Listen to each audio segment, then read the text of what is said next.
Hey, folks, thanks for joining me.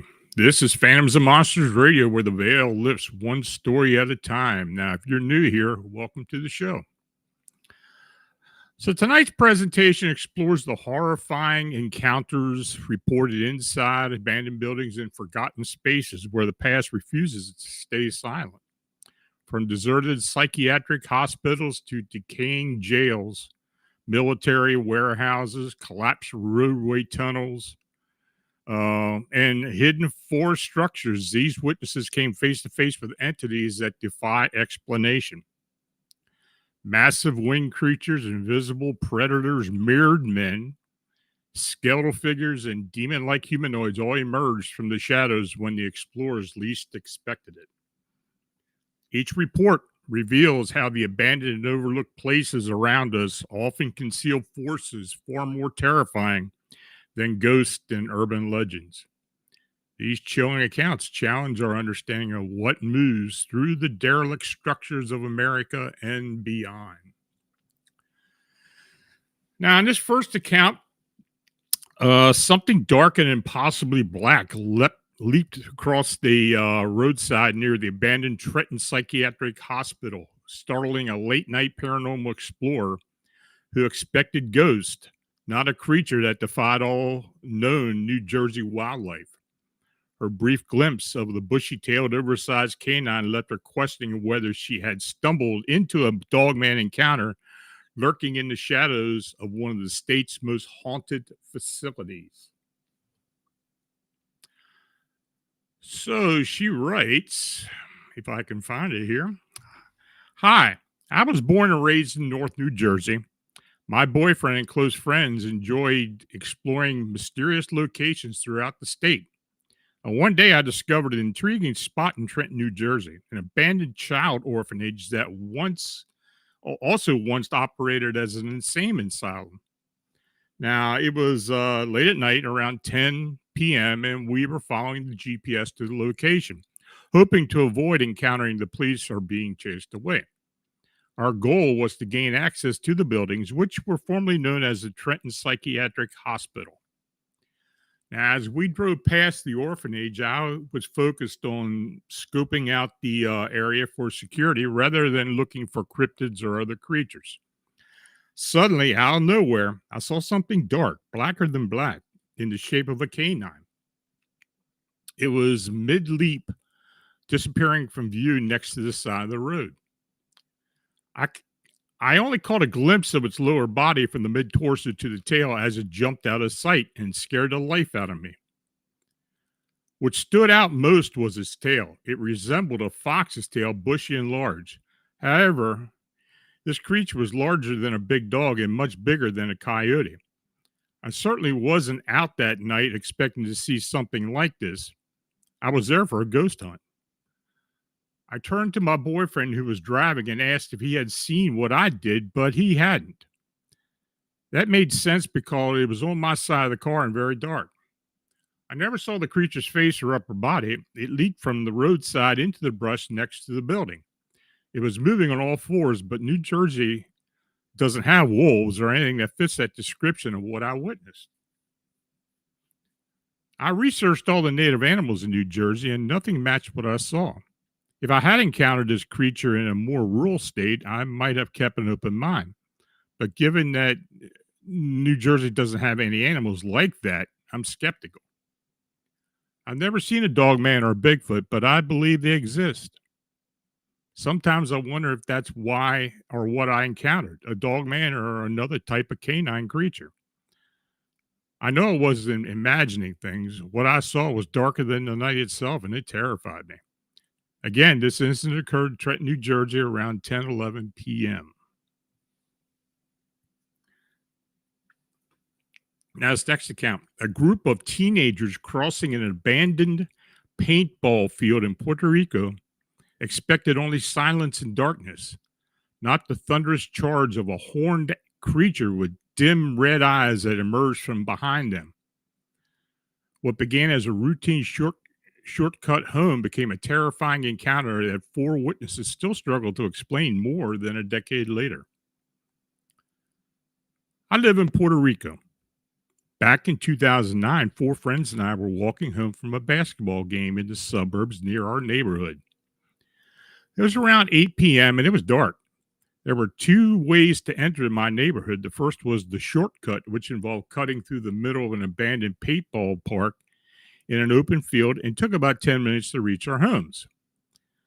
The second was the long way, which involved walking 25 to 30 minutes in a well-lit area surrounded by houses and illuminated streets, eventually leading to the entrance of the abandoned park, followed by another 5 minutes of walking in semi-illuminated areas. We took the shortcut, as we always did, but this time everything was quiet, no animal sounds, no cars in the distance, just pure silence. Now, one of my friends jokingly suggested that it would be cool to play Ouija in the middle of the field.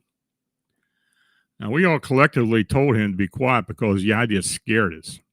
As we approached the park entrance, we started to feel less anxious and began talking again. We were about 100 feet from the entrance when we all heard and felt heavy stumps coming from behind us. These were not ordinary footsteps. It sounded like an elephant or a bull running. We turned around and saw a strange creature with dim red eyes and horns. Now, as it got closer, we noticed it had a grayish color and was charging toward us. There was a part of the street that was briefly overlooked the field, so we all looked to see if we could spot anything. All we could see were the dim red dots staring directly at us. We rushed home and spent the next day trying to make sense of what had just happened. Four of us can confirm this story. Sadly, one of my friends passed away a couple of years ago. I also moved away, but I have to travel back to the area every weekend to visit my family. It still gives me the creeps to go through there at night. Now, this next account, a Halloween drive to an abandoned cement plant turned terrifying when the building suddenly lit up and revealed 24 towering, muscular figures standing motionless in the windows. Their synchronized hair movement, featureless black silhouettes, and impossible appearance left five teenagers shaken and silent, wondering for decades if they had encountered the beings known as the mirrored men. So the witness tells me, my story references mirrored men. At first, I did connect my experiences with mirrored men or an abduction, but the more I thought about it, the similarities became evident. This is a true story that happened when I was 16. I'm now 45. I had hesitated to share my story because it sounds crazy. I grew up believing in demonic activity and strange occurrences, so I never dismissed the bizarre. My mother had many unexplained experiences throughout her childhood and adulthood, so nothing seemed out of the ordinary. My experiences my experience is just one of many, but I have to say it's probably the craziest. So here's what happened. I grew up in a small town, and this particular event took place in an even smaller one. As I mentioned, I was 16 at the time. My best friend and I worked at a fast food restaurant, and our boyfriends usually picked us up from work. It was early enough, or the weekends we often went one of our homes. Otherwise, he would just drop me off at home. My mom was very lenient, so I didn't have to tell her what I was doing. She knew who I was with and trusted that I'd be home. So that night happened to be Halloween. And instead of our usual routine, someone suggested we drive around before we had to go home. It was about 8 p.m. There was an old, long closed plant in a smaller town, and just hearing about it made it sound creepy.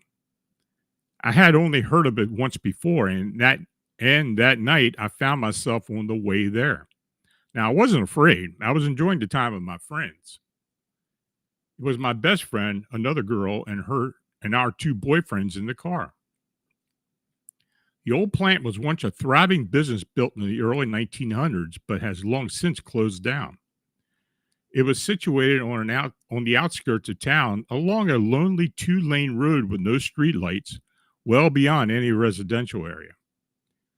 The drive out to the plant took about 15 minutes. My boyfriend was driving. I was sitting in the front passenger seat, and the other three were in the back. We pulled up to the plant on our left, but my boyfriend did a U-turn and parked along the fence with the plant now to our right. We were talking about how old the place was and what it must have been like in the early days. The lot was littered with machine parts and debris, making it easy to see in the dark. We hadn't been there more than 5 minutes when the two guys decided to get out and explore closer to the fence for a more dramatic experience. It wasn't scary, but the guys were making noises to try to scare us girls.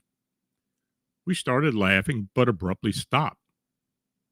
Out of nowhere, lights illuminated the doorway and the windows of the abandoned building. It was as if someone flipped the switch that lit up 20 to 30 windows simultaneously. Standing in the light were huge, muscular, tall men with long hair. They didn't walk up to the light, they were already there, as if standing on a balcony or ledge. All the figures were uniform in size and stature, silent and motionless. They had clenched fists and appeared to be wearing work boots. Now, I hadn't noticed any wind blowing before, but their long hair was swaying softly, all in unison. You could see their muscular arms, but curiously, they were featureless. You could only infer that they were men. Their bodies were like shadows, darker than black. You couldn't make out the facial features of the clothing. They just stood there completely still. I don't know how we stared in shock until my friend broke the silence with a scream, and the two boys ran back to the car. We sped away from the dirt-packed area by the fence back onto the pavement, riding in complete silence. My boyfriend was the first to ask what we had just witnessed. None of us really knew, but we all saw them. We never discussed it right after that night, and not once in the 29 years since, but we're still friends, by the way. Now, over the years, this experience has stayed with me, and I often wonder if it really happened. Did I remember the layout correctly? Since it looks different from the pictures I see of the building now.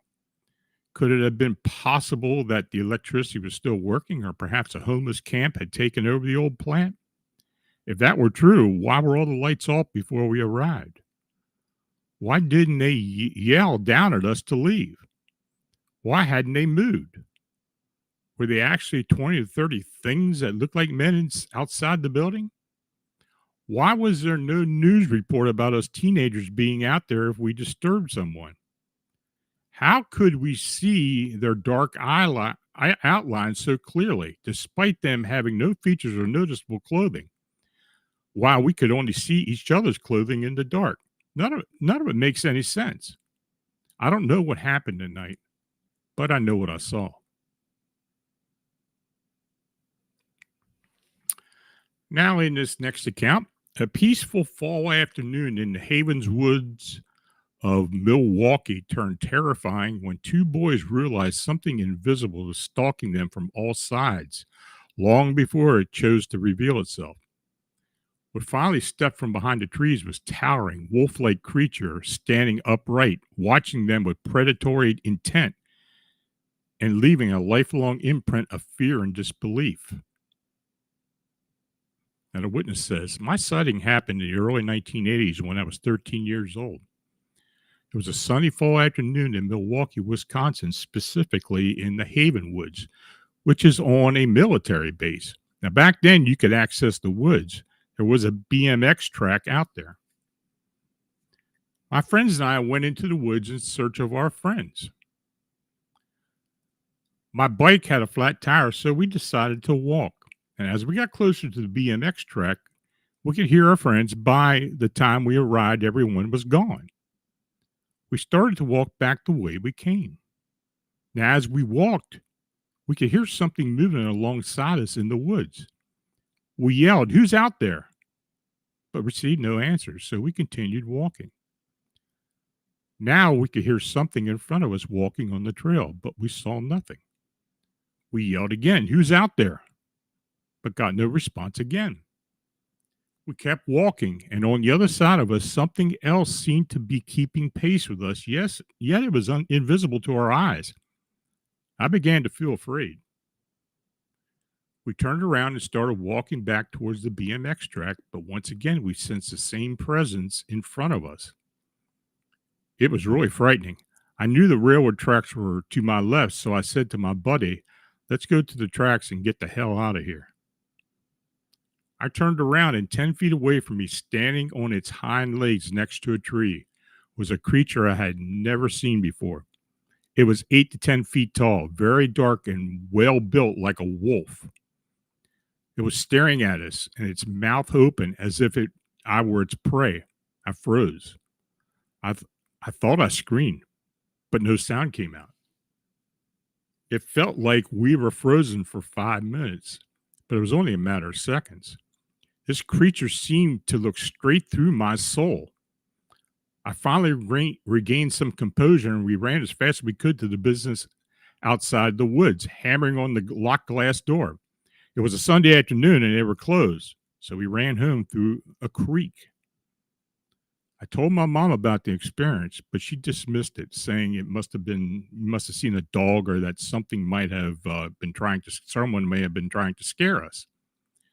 The thing is, in every direction we turned, that presence was walking with us, unseen, until it wanted to reveal itself. And it was a sunny afternoon. Now, since that day, I have believed in the supernatural. I've been in those woods plenty of times since, but I've never seen anything like that again. It took me years to return to that area. Now, back in the day, there was a prisoner of war camp there in the 1940s and a missile site in the 1950s and 60s. I know there are many tunnels underground, but the government filled them in and flooded the area. So I guess there would be plenty of places for this thing to live underground. Is there anyone else in the area that has had a similar experience to mine? This being was invisible, tracking us until it chose to be seen. I feel fortunate to have lived through it. To me, the closest thing to what it looked like was the werewolf on the American Werewolf in London film. So, if you're enjoying tonight's presentation and want to hear more about more stories like this, don't forget to hit the like button and subscribe to Fams and Monsters Radio. It really helps us reach out to more people who are searching for answers about the unexplained. And make sure to click the notification bell so you won't miss any of our live shows. So, in this next account, a group of kids exploring abandoned railroad tunnels in western Pennsylvania stumbled upon what looked like a skeletal figure holding a scythe and guarding the entrance like the silent reaper in the woods. What began as pure terror turned into a baffling mystery when the figure later vanished completely, leaving behind questions about natural illusion, symbolism, and the strange history around those tunnels. Witness states, when I was a kid growing up in western Pennsylvania, there was an old abandoned railroad in the woods near my house. The railroad ran through a valley with a large winding creek. There were several cuts and tunnels through the hills of the ravines and valleys on either side of the creek. I'm pretty sure the railroad closed down in the early 1900s, and by the 1980s, it had become overgrown. The tunnels were in an advanced state of collapse and resembled natural caves. Now, needless to say, it was the perfect area for playing and exploring the woods, at least from a kid's perspective. I'm pretty sure that most parents wouldn't want their 11-year-olds exploring abandoned railroad tunnels. So one year we had an exceptionally warm December, and I had a few friends staying over at my house for Christmas break. Naturally, I wanted to take them down to the railroad tunnels. I probably hadn't been there since the summer. Now, as we approached one of the tunnels, we were suddenly stopped in our tracks. In front of the tunnel stood a gray skeletal figure holding a scythe. We took off running back the way we came. My neighborhood was about a half mile to a mile away, mostly uphill, and we burst out of the woods breathless in one of my neighborhood's backyards. He was doing some yard work and was obviously curious about what we had been up to. We told him what we saw, and he assured us that we had not actually seen the Grim Reaper. He offered to go back into the woods with us, so we all trekked back down the creek with my neighbor. Now, when we arrived at the tunnel, sure enough, there it was, a skeletal figure, gray and wearing a black cloak, with a distorted, twisted body and holding up the scythe, which looked like an extension of one of its arms. The figure stood there motionless, silently guarding the entrance to the tunnel. My neighbor gestured for us to hide, and he and the Grim Reaper had a stare down that seemed to last forever. Then he suddenly started laughing so hard that the tears streamed down his face, and he had to sit down. He told us to come out and take a look. It turned out to be a tree that had been struck by lightning. The trunk had basically exploded. The bark still attached in places give the appearance of a cloak, which, while the twisted and exposed portions of the trunk looked like a body, head, arm, and scythe. It probably happened a few months earlier, and the exposed wood had weathered to a gray color. Even knowing the cause, it still looked super freaky, and we were glad to leave. The figure was so perfect, it almost looked like someone had carved it out with a chainsaw, but the wood was too rough and split for what to have been the case. It was the completely natural phenomena. A few months later, I returned with a camera and some friends to show them the Green Reaper in the woods, but it was completely gone. I couldn't even find remnants of the trunk or the root system of the tree. It just vanished. It is worth noting that we often found satanic graffiti in the railroad tunnels. Pentagrams and similar designs were spray painted on the stone cliffs and walls within and around the tunnel. It also appeared that many people had used the tunnels for parties, getting high, etc., as we sometimes found syringes and burnt spoons. I haven't been back to the checked area in over 20 years, but I keep telling myself that one day when I'm home visiting, I'm going to take a trek back into the woods and see how things are holding up. Kenley Full, thank you for your donation. Much appreciated. Now, this next account, a childhood night on an abandoned Air Force base turned into a lifelong mystery when a 12-year-old awoke to intruders silently moving through the house before paralyzing him and carrying out a painful procedure he could only describe as an alien encounter. Decades later, he still remembers the shrieking sound forced into his ear and the telepathic voice that tried to reassure him while the Greys worked in the dimly lit room. Now, the witness states in 1969, at the age of 12 or 13, we lived on an abandoned U.S. Air Force base. It was great to gather with other kids playing and discovering all the leftover artillery, coins, tunnels, and more. Sometimes families would discuss what they had seen in the night sky or share stories about ghosts haunting the airport buildings. They often tried to scare each other with these tales. No matter what you did on that base, you always felt like you were being watched by your parents or the airport manager, county workers, or other parents, or just that strange feeling that something was there in spirit or lurking around the corner. I hated that constant sensation. On this basis, we lived in the old barracks building that had been converted into a home for a family. It was a little cramped, but it was our life there. The night we were visited seemed like any other night. I was watching TV when my parents told me it was time for bed. I shared a room with my younger brother, but that night neither of us remembered what had occurred. I think it was around 2 a.m. when I was awakened to some noises coming from the front of the house. I first heard the sound of things being looked over, soft rattles and subtle scuffing of chairs being moved, as if someone was trying not to wake anyone. I burrowed deeper into my bed, trying to remain as silent as possible so that whatever was happening wouldn't know I was awake. By that time, they were coming through my sister's room, which was just before mine. The layout of the house was a bit strange. You had to pass through my sister's room to get to mine, and then to my parents' room. As I heard them approaching, I stayed completely still, attempting to feign unconsciousness. They seemed to linger in my sister's bedroom for a short time before entering mine. I could feel their presence around my bed. I was lying on my side, facing the wall in a fetal position, so that I couldn't see them just yet. Suddenly, I felt something being shoved into my ear canal, producing a screeching noise that was unbearable. I started screaming at the top of my lungs for help, but no sound came out.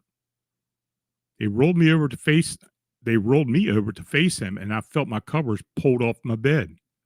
It seemed like I lay there in a state of paralysis for an indefinite period of time, unable to move. Then I found myself in another room that was dimly lit. Strangely, it looked like my bedroom, but different. I could now see them. On each side of me were what you might call gray aliens, and they were performing some procedure, sticking things inside of me. The pain was excruciating. Above my head was another one, taller than the other two on either side. I heard a voice in my mind reassuring me, saying, "It's okay, you're fine, and it won't take long." It was a female voice. I have no idea how long I was paralyzed before I was returned home. The next thing I remember is being released. However, I still couldn't move or yell until they were gone. Once I was able to move, I jumped out of the bed and ran to my parents' room, screaming at the top of my lungs. In my panic, I struggled to turn on their light switch, flicking it on and off like a strobe light. My dad jumped out of bed to find out what was happening. I explained that something or someone had been in our house, but despite our search, nothing was found. Now, I understand that some unknown entities visited me. I guess that they were aliens, as there have been several sightings, reports of activity in our area, which I will later discuss, and it will discuss in later chapters. Now, since that night, I have lived with the noise that was used to paralyze me. It would awaken me occasionally until I was 27. It would start at a low level, then peak to an unbearable intensity, reminiscent of the first experience. These paralyzing events reoccurred sporadically for several years. In talking with others who have had similar experience, I learned that they too had undergone the same paralyzing events related to abduction when this occurred.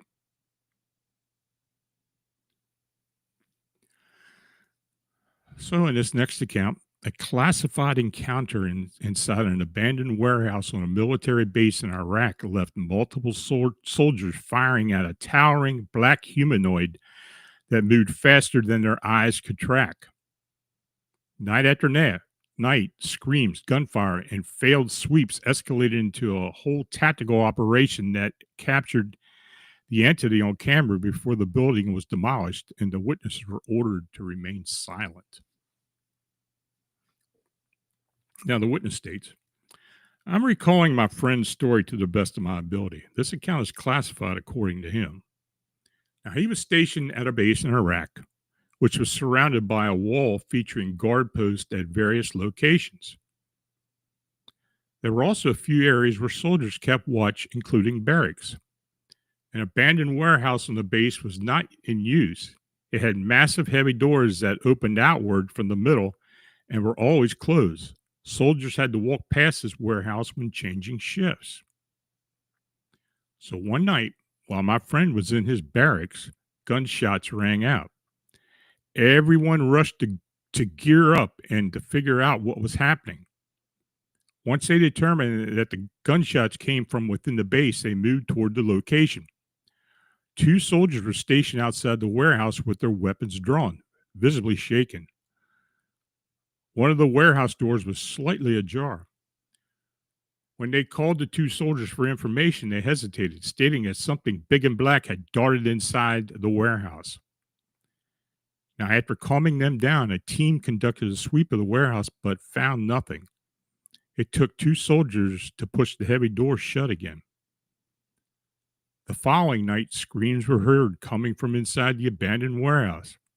A sweep was conducted, but again, nothing was found. The next night, more screams echoed through the base. On the third night, another group of soldiers on shift opened fire, reporting the same experience as the first group. They described something moving too fast for them to aim and shoot accurately. Once more, the door to the warehouse was pushed slightly open, requiring two soldiers to close it again. Now, after this went on for several nights, a larger investigation was initiated, involving special cameras pointed at the entrance of the warehouse. Soldiers were stationed outside, waiting for something to happen. One night, the door was pushed open on the camera, and a figure resembling a demon emerged, screaming in horror. The guards opened fire and the entity sprinted back inside, moving at an impossible speed. Both doors flung wide open and it just screamed. More soldiers arrived to conduct another sweep, but once again, nothing was found. During this time, the soldiers began to piece things together. They had known that a nearby village maintained a curfew, with villagers forbidden to stay outside after dark. Upon investigating, they learned that the villagers feared a god of death inhabiting the area, which led them to stay indoors. Around this time, a specialized team arrived with advanced equipment. Heavier firepower was deployed, including my buddy, who was equipped with special recording equipment. They opened the large double doors to the warehouse and set up inside, where it was pitch black, but their equipment provided some visibility. The team formed a square with four soldiers facing each other. Now, after 4 hours of inactivity, the soldier opposite my friend began making hand signals, indicating that something was behind him. The soldier to my buddy's right was dozing off, while the other soldier across from him remained perfectly still. My friend quickly turned into a crouched position, providing space for himself and the soldier across from him to open fire. When he turned around, he saw a demon humanoid around 9 foot tall with piercing eyes and an ominous presence. When he opened fire, the creature moved so quickly it seemed to teleport, appearing on the ceiling. The soldiers continued to shoot, but it effortlessly maneuvered behind each of them, endangering their lives. Eventually, the team retrieved their equipment and abandoned the building. The camera had apparently captured everything. My friend was debriefed and instructed never to speak the events again, while the building was subsequently demolished. The villagers linked the demon to an old mass grave near the base, which was unearthed after these incidents. Everyone involved was given a proper burial. I know I didn't capture every detail accurately, as my friend's version included much more elaboration. The way he tells the story is so compelling and detailed that it's hard not to believe him, yet the tale is so extraordinary that it's difficult to accept as accurate. I wish I could persuade him to write it down because it's simply amazing. We got one more account. In this next account, an overnight exploration of an abandoned Essex County jail turned into a nightmare when a massive winged creature slammed into the lookout tower window with enough force to crack the glass. Its glowing red eyes, 15-foot wingspan, and bat like silhouette have since been linked to whispered reports of the Newark Batman, a figure known among local urban explorers, but rarely spoken of beyond the ruins. So the witness tells me, "Hi, I live in Newark, New Jersey, and I enjoy exploring old abandoned buildings and locations.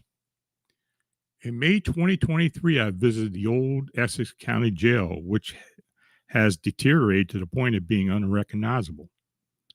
The walls are crumbling, and there are holes in the ceiling. The entire complex has been left in ruins.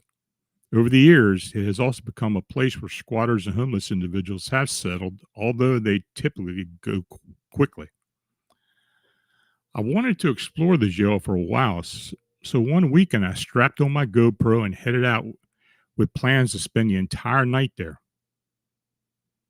The locks on almost all the gates had been cut, and there were gaps in the fences that allowed easy access. The dirt road leads into a facility. Now, I took my time walking along the dirt road and capturing a shot of the exterior before entering the buildings.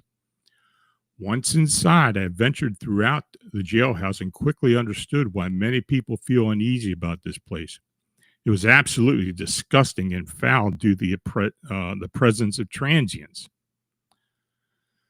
I decided to make my way to the lookout tower, which was the most comfortable spot I could find. From there, I could see my car in case of any problem, and I had a great view of the entire facility. As night fell, I settled in as comfortably as I could in my sleeping bag. So around midnight, I was abruptly woken by a loud banging noise. I grabbed my lantern and adjusted the knob to make it brighter. That's when I clearly saw the cause of the racket. A massive figure with giant wings slammed against the window of the lookout tower. The entire room shook, and I heard the glass beginning to crack from the force of the impact. The creature was terrifying. It had large red eyes that glowed in the light of my lantern, a black, hairy body, and bat like wings that were around 15 foot wide. It was massive. I was shocked at the sight and started to run down the stairs of the lookout tower to escape, but I stumbled and dropped my lantern, which crashed on the steps. I was plunged into total darkness. The banging had stopped, and then I heard the creature take flight with its mighty wings, and it vanished. I believe the creature was a mix of a moth, a bat, and a human.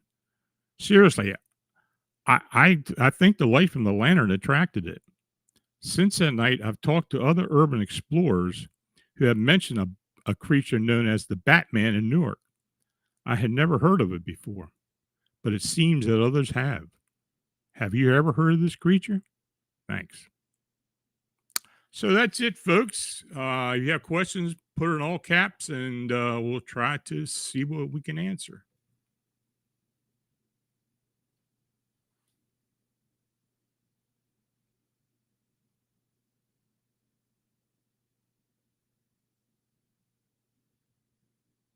Hmm.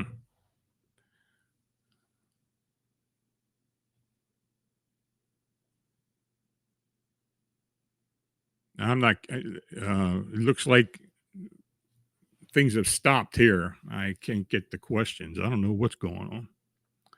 Well, anyway, I had to look at my phone. Now, this is from Jose Sanchez. On an episode of Paranormal caught on camera, there was a headless low crawler that appears in the hallway of an abandoned mental asylum running in circles like a dog chasing its tail.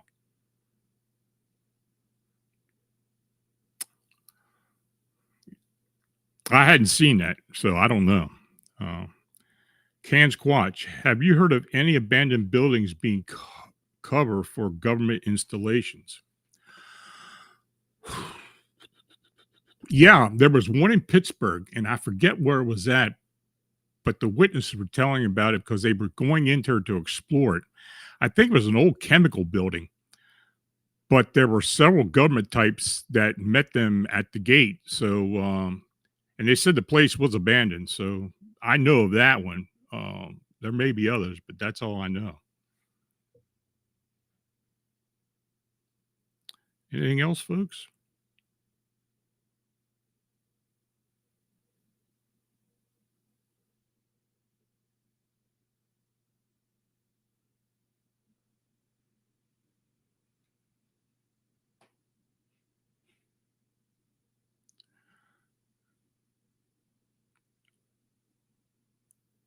I'm having trouble seeing who this is from, but it says Trey Hudson. No.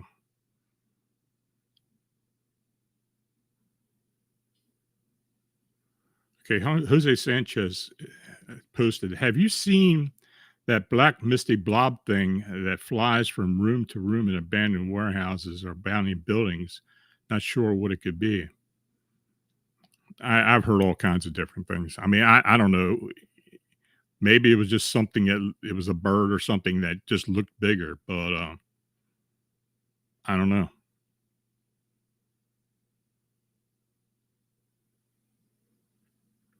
Anything else?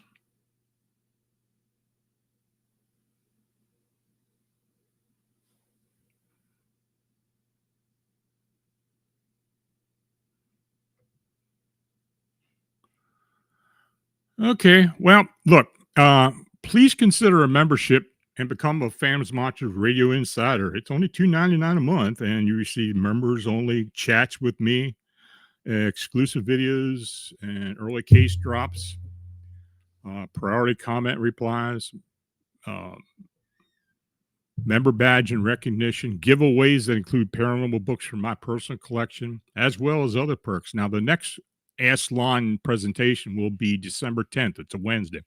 Be at 9 o'clock Eastern, 6 o'clock Pacific time. So, folks, I thank you for showing up. I do have one more question here. Grandizer 12. Lon, are there any abandoned buildings in your city? I'm always curious about abandoned malls. Yeah, and in fact, they just condemned the mall locally. North Hanover Mall. Apparently, a wall fell down a couple of days ago, so I guess they went ahead and are going to just tear it all down. Though I know the inside of that place is fairly good looking. It's just that it just fell apart, so they're not going to bother with it. Any conferences you're attending from Al Staring? Not this year, but you never know. Maybe something will show up. I end up being there. Do you think Trump will give us disclosure on UAPs? I don't think anybody's going to give us disclosure. I don't care who it is. That's my thoughts. Okay, folks. Well, again, until we meet again next Friday night, stay well, have a great weekend, and good night.